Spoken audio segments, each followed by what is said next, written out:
We've talked about pushing away fear and dealing with our shame. We've talked about owning our part of the hurt, of the hang-up, that we have to own our portion of that, of our habits. We've learned and been talking about letting things go, that when we carry those things with us, they not only hinder us, but they hinder the people around us. We talked about coming clean, of sharing with someone the struggles that we have, and then making some changes. And I told you, let's just begin to focus on one thing. It can become overwhelming as you begin to think about changing in your life, especially if it's a habit or an addiction. You get to this point where you're overwhelmed and you think, there's no way I can overcome that. And so I encourage you, just begin to focus on one thing. Just focus on today, on God's strength. Begin to focus on the people that are surrounding you, and then progress. Where is your heart turning? Is your heart turning towards God or away from Him? And so I encourage you to begin to focus on that. And it's hard work. I don't want you to hear me say that any of this is easy. Like none of this, as we begin to think about change, as we begin to think about paying attention to our hurts and our hang-ups and our habits, it's not easy. It's hard. But just because it's hard doesn't mean it's not good. Just because it's hard doesn't mean it's not true. Just because it's hard doesn't mean it's not the right thing to do. And so as we talk about this today, you're going to try and push away, some of you are going to try and push away what I think God has asked us to do, but I hope that you'll lean into it. I don't know if when you were a kid, if you remember ever breaking something. Maybe it was something of your parents, maybe it was a window. I was always playing with baseballs or tennis balls. I broke so many windows in my life. Friends' house windows, not just my own. But then I also remember breaking little things. And if you broke something, you had an option when you broke it. You could pretend that you didn't break it. That rarely goes well, to pretend that you didn't break whatever it is that you broke, but you don't want to own up to it. You hide it, right? You put it back and you try and put it in pieces. This last week or 2 weeks ago, we have a canister that sits on our counter, and somehow the bottom got broken out of it. It was not me, if you're assuming that, but it was not me. We don't know who it was. But it was one of those, you set it back the way it was and you pretend that no one broke it, right? You just pretend that it's not broken, or you fix it, right? You attempt to fix it. And I don't know how many times I've had my kids break something that is impossible to fix, but they come to me asking me to fix it, and it's hard. And so when you think of things that are broken, you have options. And so you have some broken relationships. As you think about your hurts, as you think about your hang-ups, as you think about habits, there are some broken relationships that you have. Brokenness because of the decisions they have made or decisions that you've made. Some people have hurt you, and you have hurt some people. And you've maybe heard the saying before, hurt people hurt people. However, no matter how much someone's hurt you or how much you have hurt someone else, I still believe that there's hope and a chance for healing in that relationship. We've been looking at the Sermon on the Mount. It's this teaching of Jesus. It's not necessarily a list to live by as much as it is a picture of the kingdom, of what God says, who is in the kingdom. These are the kinds of people who experience the kingdom of heaven. So Matthew 5, if you don't own a Bible, there's one around you, but Matthew 5, verse 7, we're going to look at two today. The first one says this: "Blessed are the merciful, for they will be shown mercy." Or you could say, "Blessed are those who show forgiveness when they have the power to punish, for they also will be shown forgiveness." Matthew 5:9 says, "Blessed are the peacemakers, for they will be called sons of God." Or, "Blessed are those who pursue peace with others, for they are doing the work of God." We're going to look at two things. How can we show mercy to people? How can we show forgiveness to people? And then how can we seek forgiveness from those we have hurt? How can we pursue peace? These are the two things that are really basing the sixth choice. When we look at healing and repairing relationships, we need to forgive. We need to seek peace or amends with people. But honestly, every time I talk about this, and we talk about forgiveness, we talk about this often, I want to reiterate, it's not easy.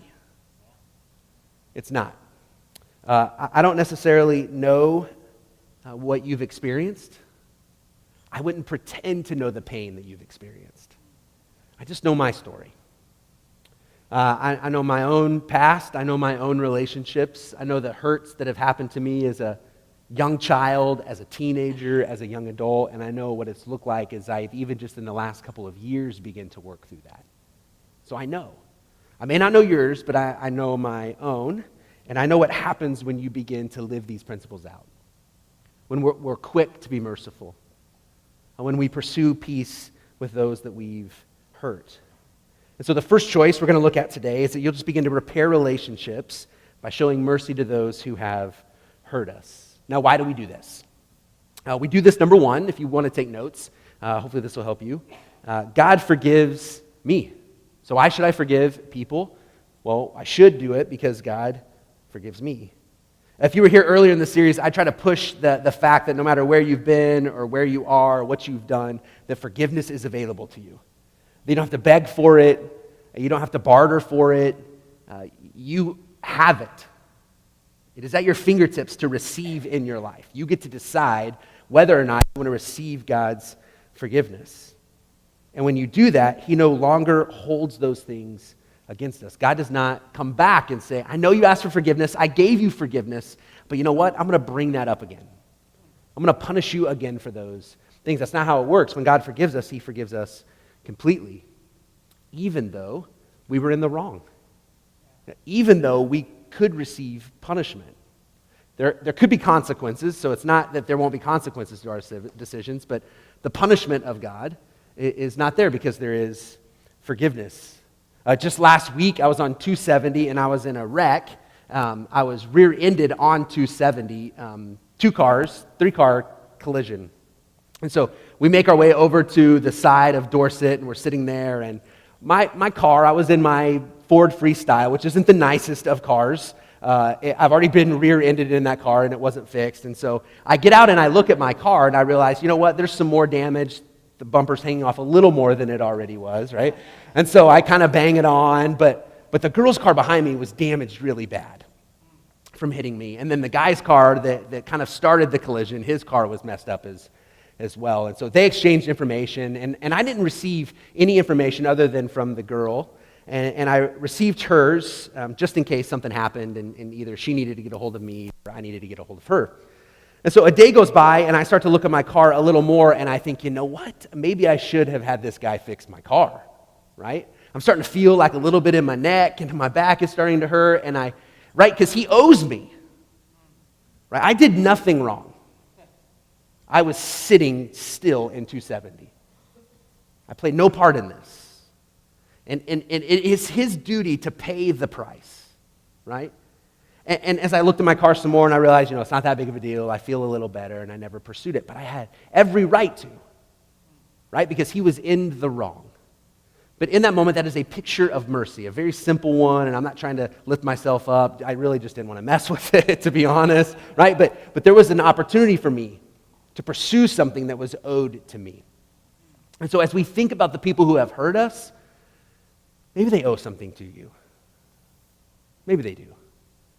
But God has forgiven us, and the invitation that God gives us, and not really the invitation, but the command, is that we would extend mercy to those because He has extended mercy to us.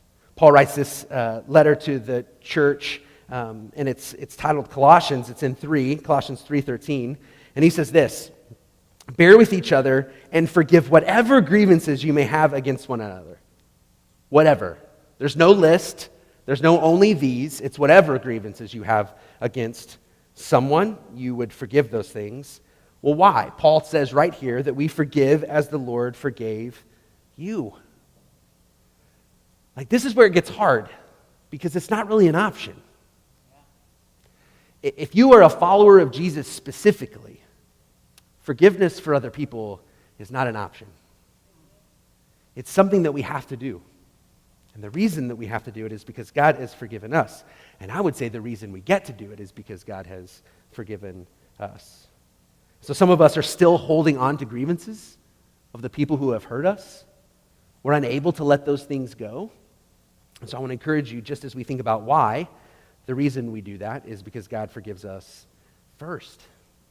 The second reason I think we should forgive is because resentment can ruin us. Resentment can ruin us. Doctors, psychologists, they write on resentment a lot. They write on the idea of holding grudges against people, and they talk about how it actually leads to unhappiness and irritability. It leads to more anxiety and depression. Just the fact that we would hold the wrongs that someone has committed against us closely, and that we would resent those people.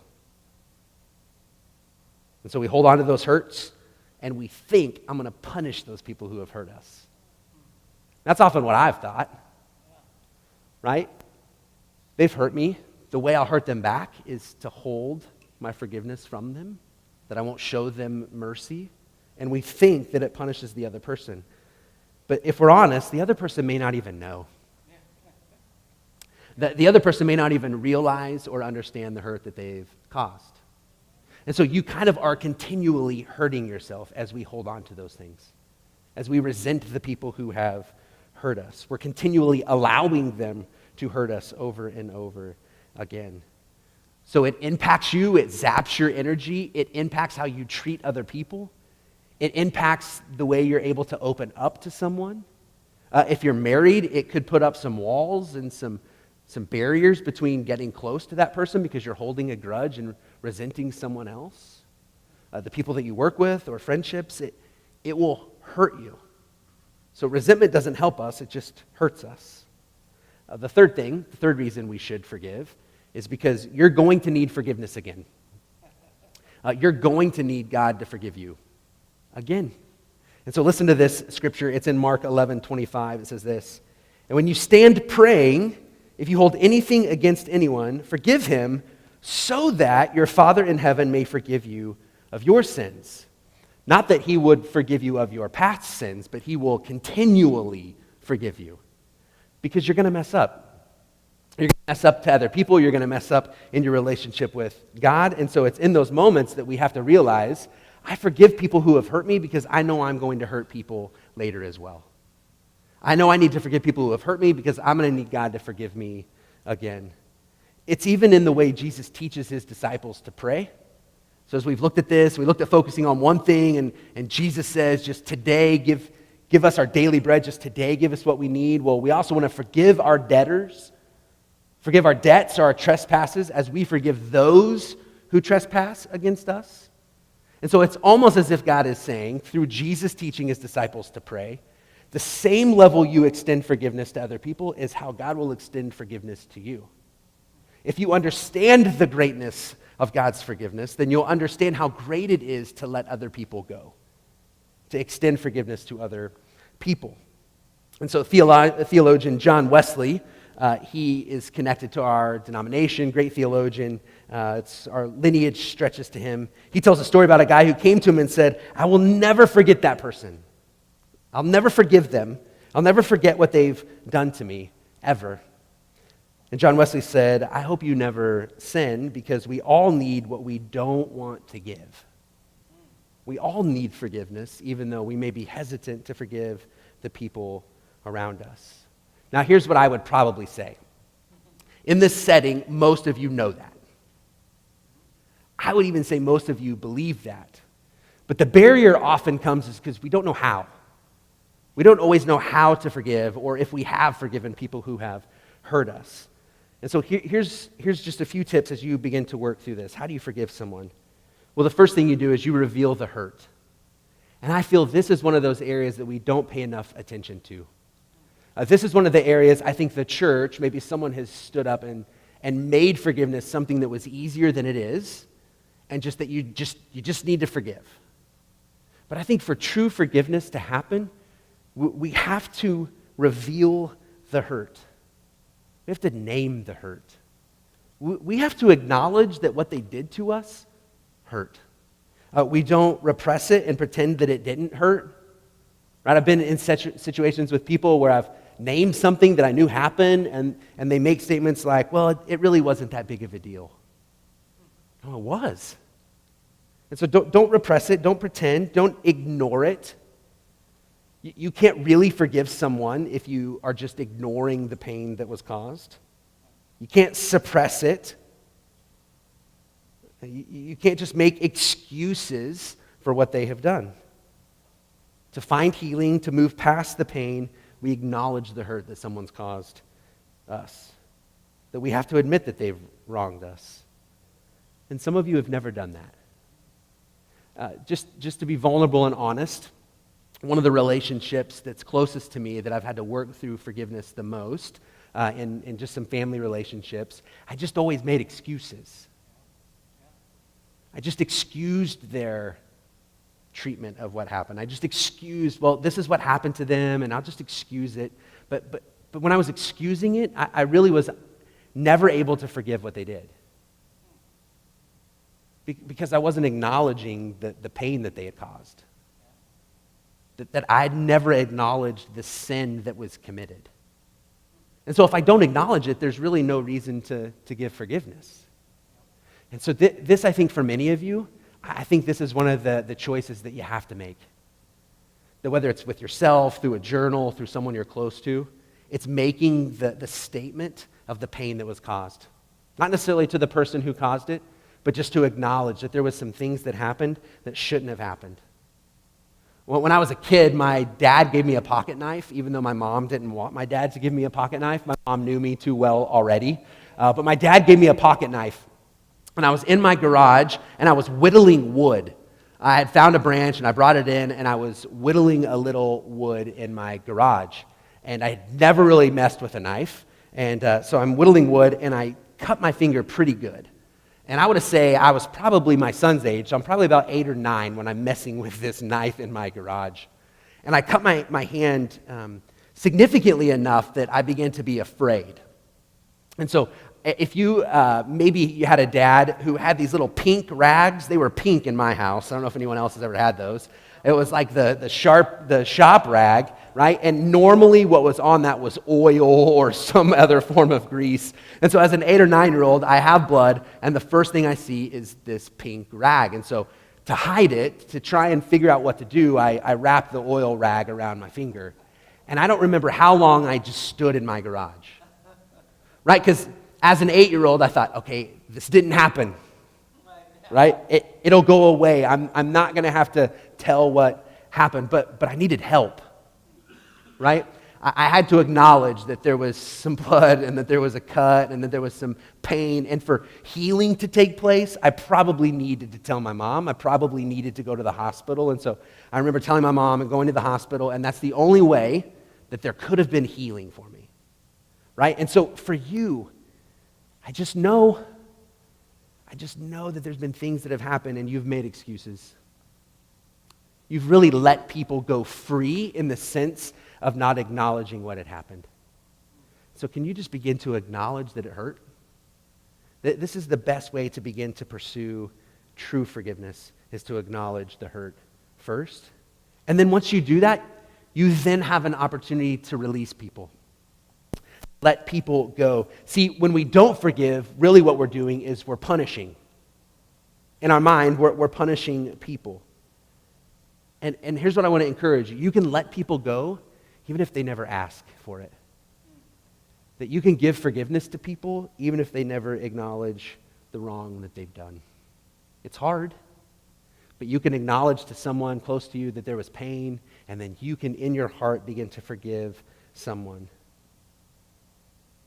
And so when you begin to release, it means you no longer punish, that you want good for them, that you're able to move on and no longer allow them to punish you over and over, that you can think of them without having the same amount of pain as you've had before. And here's what I know to be true, and you've experienced this, is you've forgiven and then you're reminded. Right? You forgive and then you're reminded. You've released it and you remember. Listen to this scripture. It's in Matthew 18. Jesus is with a group of his disciples, and Peter comes to Jesus and asks, Lord, how many times shall I forgive my brother when he sins against me? And Peter says, up to 7 times. I'm guessing for Peter, someone had hurt him, and this was the 7th time, and he's thinking, okay, I've forgiven all of these times. Maybe now Jesus can say, okay, you no longer have to forgive. But Jesus answers, I tell you, not 7 times, but 77 times. 7. 77 times. 7 is often the the way that Jesus responds in this question is, what he's saying is that you will continually have to forgive. That not when things come up when someone hurts you that you'll forgive. That'll happen too. But I think also that we may have to forgive continually for the one thing that someone has done to us. And so you release someone of the pain, and then you're reminded, and then you repeat and you release again. You are continually forgiving people, especially the really hard pains. Right? There's sometimes people who have hurt us, and we didn't like what happened, we didn't like what they said, and maybe it's easier to quickly forgive them. But some of those that are more hurtful, it's hard. It's hard. And one of the things maybe you struggle with that I've often thought about is, do I have to tell them? Do I have to pick up the phone and call and say, hey, I just want to let you know, this is how you hurt me, but I just want to let you know I've forgiven you and I'm letting you go free. And I don't think that we do. Listening to counselors and reading therapists and just looking through this, I actually think sometimes it causes more pain. I think maybe it even causes pain for the other person. And this is where the kingdom of God, this is a side note, as you think about forgiveness and you think about the call God puts on our lives, it doesn't always make sense. Right? It is very countercultural. Right? We live in a way that says when someone hurts you, then hurt them back. Someone does wrong to you, well, then you do wrong back to them. But this is one of those teachings, when you hear it, you're like, man, this isn't easy. It is a radical way to do life, but it is a good way to do life. And so we forgive, and we don't want to punish people or bring pain to people who may not even have realized the pain that they have caused you. Right? And so maybe it's not that you have to go to that person, and forgiveness comes just by releasing people. Right? And we're going to talk about restoration and reconciliation in a moment. But really what we're looking at is beginning to just forgive, to release someone. And so here's a few tools. Maybe you could get with someone. You can even do these on your own. But it's the empty chair practice. Set a chair next to you and pretend the person is there with you. You tell them the hurt that they caused. You tell them how you're forgiving them because God has forgiven you, and you let them go free. So an empty chair, you speak to that. Or write a letter and never mail it. Those are two practices that I've had my own counselor talk to me about, but also that I've read are helpful. And so what do you need to do to be able to begin to release people from the wrong they have caused you? And then you begin to allow Christ to rule in your heart. So the third thing that we do is how we forgive, is we let Christ rule our hearts. Colossians 3:15 says, let the peace of Christ rule in your hearts. And so when we're not willing to forgive often, it causes stress. So stress begins to rule our heart. Regret and pain rules our heart. Bitterness towards people. Anger towards people. Gossip about people. Right? When someone hurts you, the way you may want to get them back is to then gossip about them. Right? And so the way that we begin to forgive people is we just ask Christ to rule in our hearts.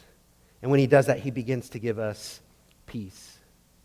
And so before we move, how do we make amends, quickly, I want to say this, that this is not permission to continue to let people hurt you.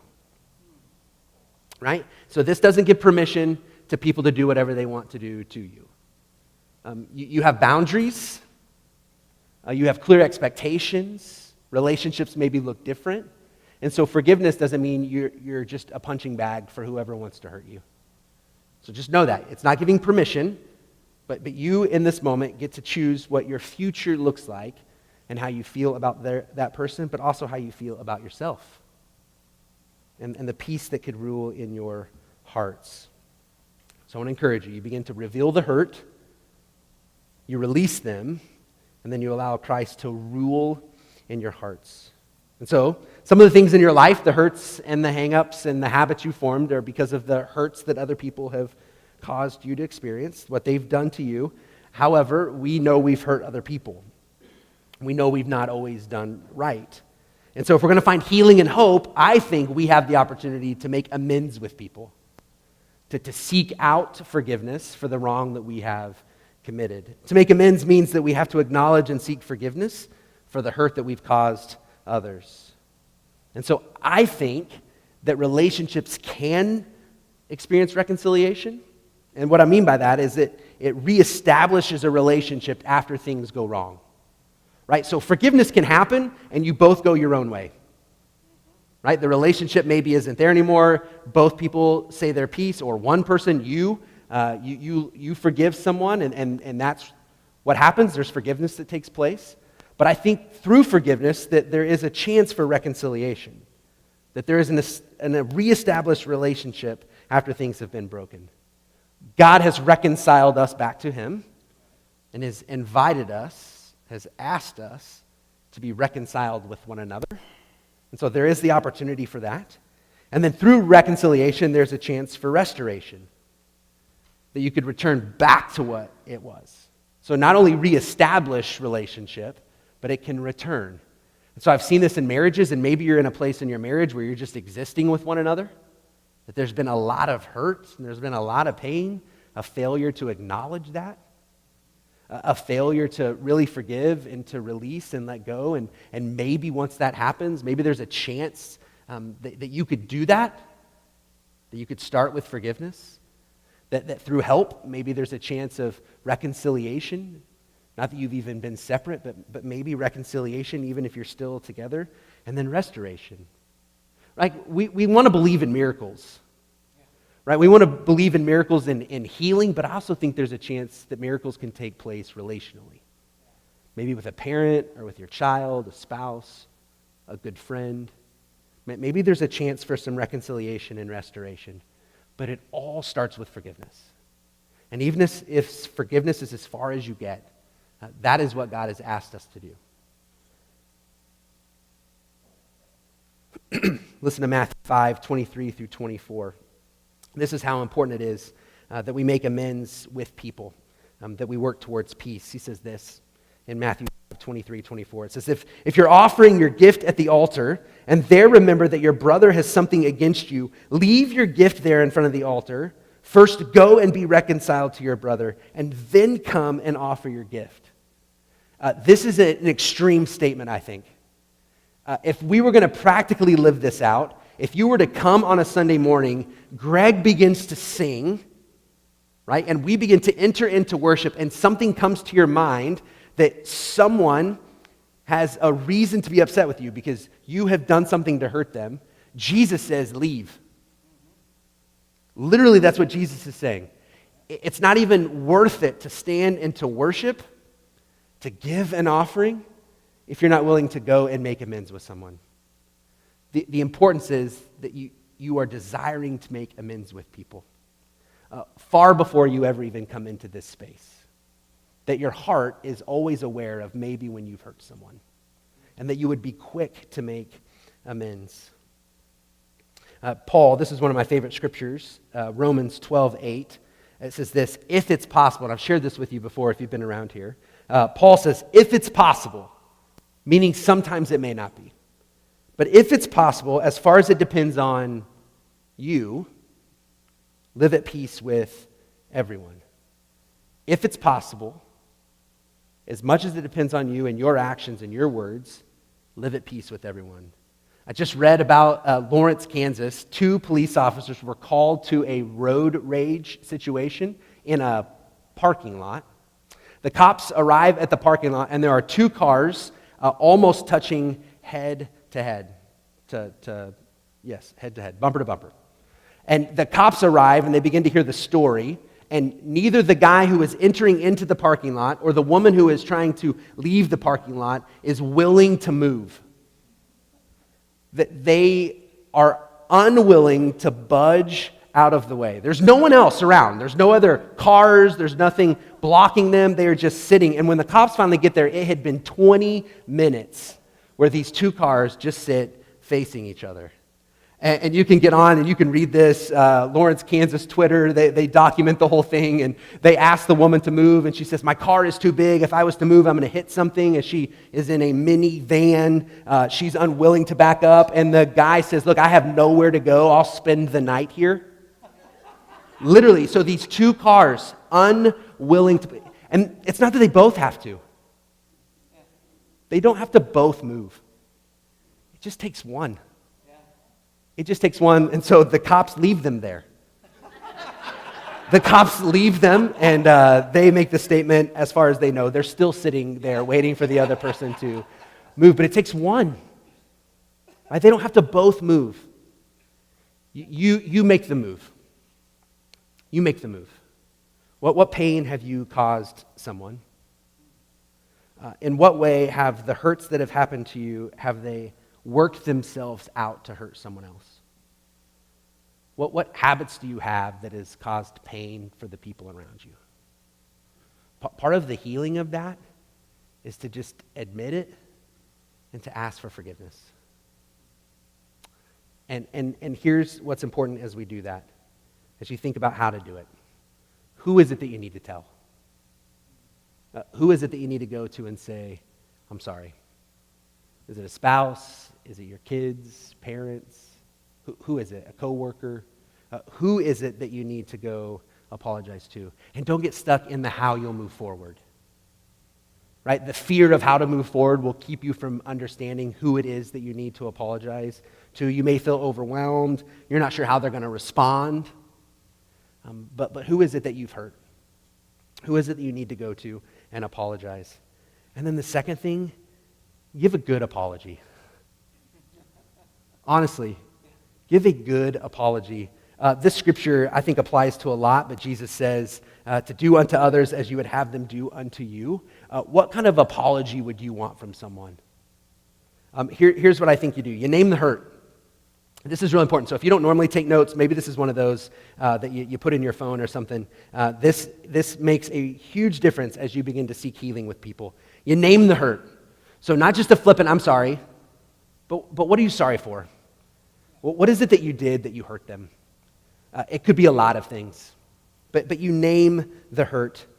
You expressed how you know it damaged them. I know when I did this, it hurt you this way. So I acknowledge it, I name it, I express how much it damaged them. I admit the mistake, it was my fault. I was wrong. No buts, no excuses. Name the hurt, you express how much it damaged them, you admit your mistake, and then you take action to change. You make things right. You pay back if you owe something. You give time to where you need to give time. You recognize your mistake. You ask the person, what can I do differently? Far too often, especially as I counsel with people, the action part is what's lacking. When someone says they're wrong and they ask for forgiveness, what needs to come along with that is that you begin to change and look different. And then the last piece is really important. And if you were with my kids have to do this when they hurt each other. I make them work through this process. But you ask the other person if they'll forgive you. And some of you have heard me talk about this before. But you don't just say you're sorry. You say what you're sorry for. You acknowledge the damage that it's caused. But in the end, you make the statement, would you forgive me? And then they get to have the power to set you free. Right? And the hope is that they will. The hope is that they will. But it's this acknowledgement that you are wrong and you have put it in their hands. And you ask if they would forgive you. And then you move forward. You move forward. The third thing as you think about forgiveness, you begin with the who, it's a good apology, and then you focus on moving forward. It's a new day.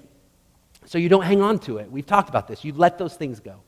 You've acknowledged it. You've asked for forgiveness, and you let it go. And on the other end, if you've received that, you let it go as well. You let those things go and you move forward. You make amends, and then you realize what the future might look like. I won't go into it deeply, but Zacchaeus, he's invited out of the tree to spend time with Jesus, and I often spend the most time on that scripture when I've taught it, looking at who Zacchaeus was and how Jesus still saw him and welcomed him in and wanted to spend time with him, right? That's the place we often go. But what you may not know is Zacchaeus was not a good man, and he was taking from people. And his response after experiencing this was to make restitution for those things. He understood that he was loved and forgiven by Jesus in that moment. And Jesus doesn't even have to tell Zacchaeus what to do. Zacchaeus says, here's what I did wrong, and here's how I'm going to make up for it. So we look forward, and we begin to make some progress in those relationships. Making amends without action is often hard to believe that we're really sorry for what we've done. And so as you think about amends, also let that lead to action. And so as you do this, a couple of tips. Ask God to help you. Ask God to help you through this process of seeking amends. That you would get wisdom in how to speak to someone, and God would open the heart of the person that you're approaching. And then accountability. Invite someone into it. Let someone around you know that you're going to be doing it. They can pray for you. They can ask how it went. They can walk with you through it.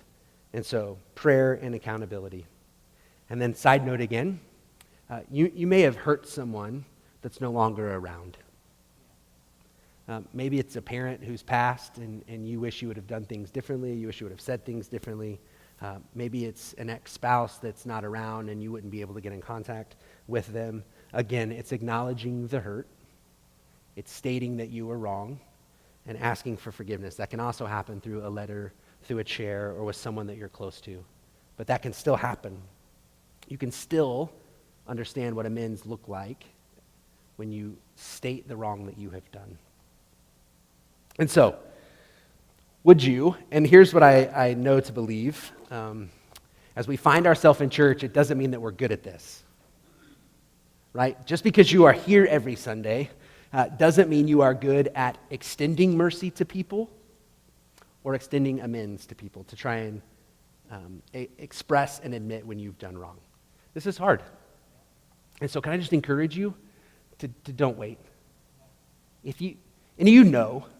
Some of you probably know right now, I need to contact them this week. I need to today admit that I was wrong and ask for forgiveness. I need to today let someone go free for the pain that they've caused me, maybe even again.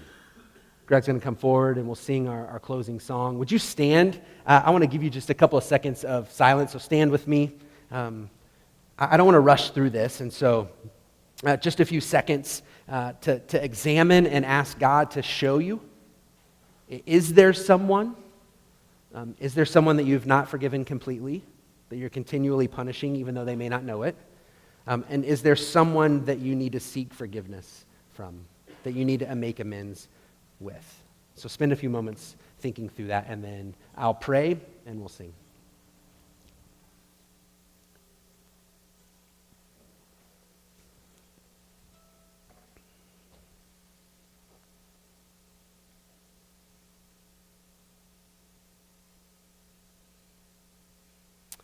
God, would you search our hearts? Would you examine us? Would you point out those areas where we need to acknowledge the pain that we've been holding on to that someone else has caused? Would you help us to extend mercy to them? And then would you help us to acknowledge the pain that we've caused someone else, God? Would you help us to seek forgiveness and pursue peace and do our part if it's possible? If it's possible, God, would you help us to do that? God, I know a lot of what you ask us to do is on our own, that healing comes when we make good decisions for ourselves. But Lord, I know there's also some times where it includes other people. God, would you help us to repair some relationships? Would we believe, would we hold tightly to the hope that things could be reconciled and restored? I pray for some marriages that need restored. I pray for relationships with parents and kids that need to be restored. For siblings that need to be restored. God, would you work some miracles in our lives? And I think, Lord, that it starts with forgiveness, extending mercy, and asking for it. So God, would you help us to do that? We pray this in Jesus' name.